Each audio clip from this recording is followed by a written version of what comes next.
Welcome back to my film and TV channel. Hope you're all staying safe and well. And yes, we're going to have a look at the life of Chuck today. Yes, 15 certificate, 111 minutes.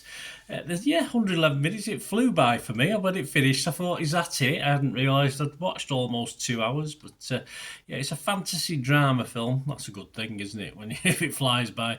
Written, directed by Mike Flanagan.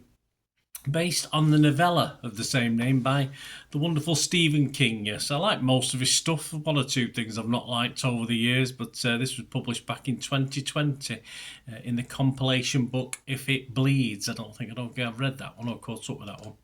The poster, yes, the poster for this, there's a few headlines, just some of them. An absolute miracle, this is about the film. A masterpiece, truly profound and magical, the best Stephen King film ever made. An unforgettable experience, a pure shot of feel-good. We don't know who said this, by the way. I mean, it could be his family. Could be the director's family and friends, couldn't it? And critic Bill Breer from Slash Film, though he's not related, I don't think, said, "The Life of Chuck is one of the most insightful and moving philosophical films ever made." Okay, but what the headlines didn't say, one critic, Kyle Smith of Wall Street Journal, he thought that The Life of Chuck was an overstuffed suitcase of a movie, one that comes off as a bit graceless and misshapen with all the cramming and jamming. So not all positive then.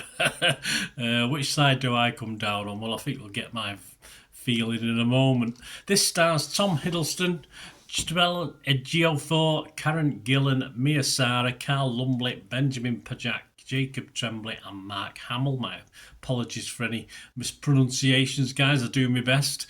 So great cast. No weak links in this lot, and narration by Nick Offerman. I like a bit of narration on movies. I know a lot of people don't, but I sort of like it. I like that book feel of telling you information, background, etc., which you know, if you did it in a film, you'd end up with season after season of things rather than a 2-hour film, wouldn't you? But anyway, narration was fine by Nick Offerman. And it follows the formative moments in the life of Charles Chuck Krantz, chronicled in reverse chronological order from his death coinciding with the end of the universe. Of course it does, to his childhood. This was in the United States, released nationwide on June the 13th, 2025. So it took me a few weeks to catch up with this one. I'm doing the review on the 31st of July, 2025. Right, my initial thoughts, of course, looking at that synopsis, was Benjamin Button. I thought when I read that. But no, it is. You get the Stephen King vibe with this. It's all clear to see. Simple but unnerving story at times, this one. But yes, has the ability to be uplifting, but then again, leaves you feeling a little bit depressed, I suppose. But that's Stephen King, isn't it? I thought, as I said, the cast is excellent throughout the 3 acts of this. I must admit, I thought Mark Hamill was auditioning for the Geppetto role in the latest Pinocchio live adaptation. And that's all I could think when he was on, obviously, probably, 15 minutes on screen for old Geppetto. Sorry, Mark Hamill. But I did get that vibe from him. And the coming-of-age story element of the story I thought was probably the best bit. It's the major bit of the film. Benjamin Pajak, great young actor, lots more to come. I think he's even done some producing by the looks of it, so looking at his brief synopsis on Internet Movie Database, but lots more to come, no doubt, from Benjamin Pajak, who did a great job. Benjamin Lee from The Guardian said, "Try as writer-director Mike Flanagan might, there's something coldly unmoving about it all, a disjointed and dry-eyed tearjerker that never rises above Instagram caption philosophy." Yeah, I like Benjamin Lee. He can be sort of negative, but he's usually quite constructive, and I understand what he's saying, but I think he's got a little bit of a heart of a stone, or he perhaps doesn't like Stephen King so much. I'm not so sure. It's not a tearjerker, but it's not. I wouldn't say it was cold or unmoving. It's quite uplifting in parts.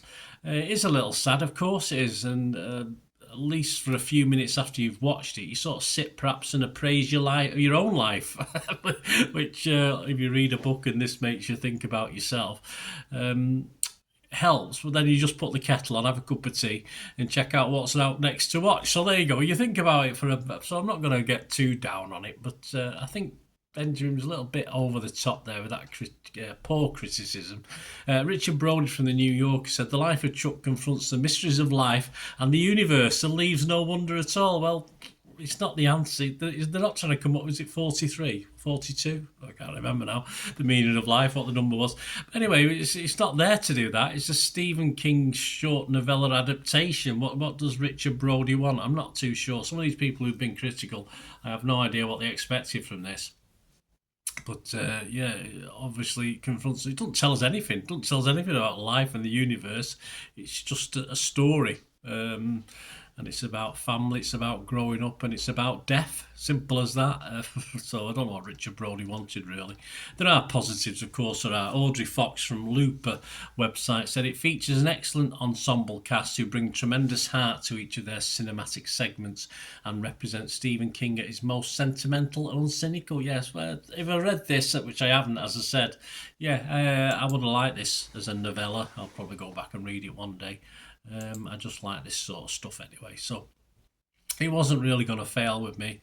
As we can see, I think from these critiques, it's not a film that appealed to everyone. But for me, I thought it just really well told, an easy watch, if yes, a little disturbing at times, which is what you want from Stephen King, from his adaptations. And that's where his writing, as in a novel, is at his best, when he does this sort of ordinary stuff, but with dark knobs on it, if you like, a few questions to ask ourselves, a few questions left unanswered in the film, but that's as it should be in any good Stephen King book or adaptation. Score-wise, yeah, Rotten Tomatoes, 81% positivity, 221 critics, 179 fresh. A big chunk of rotten, though, 42. As I said, it's not pleasing everyone, this one.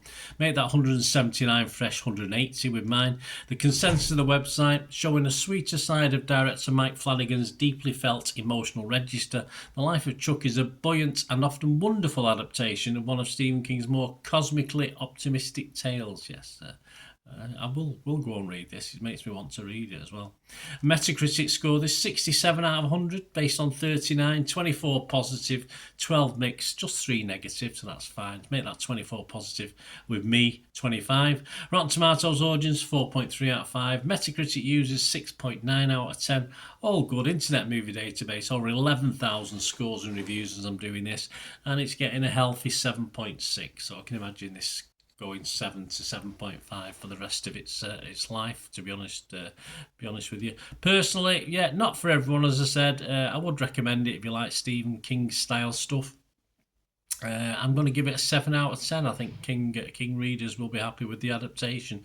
I certainly am. I've read a lot of Stephen King over the years. So I'll give it a 7 out of 10, guys. I liked it. Let us know what you think about this or anything to do with film and TV, guys. It's always wonderful to hear from you, of course. And if you do want to help support the channel, or you do want to communicate through my various socials or ways of doing that, to do so, all I ever ask is for you to keep watching and listening. Hi again, hope you enjoyed the feature, guys. Thanks for watching. Please, if you did enjoy the content, please give us a thumbs up, and if not already done so, press that subscribe button. If you've not already subscribed, that'd be wonderful. It's free to subscribe, absolutely free.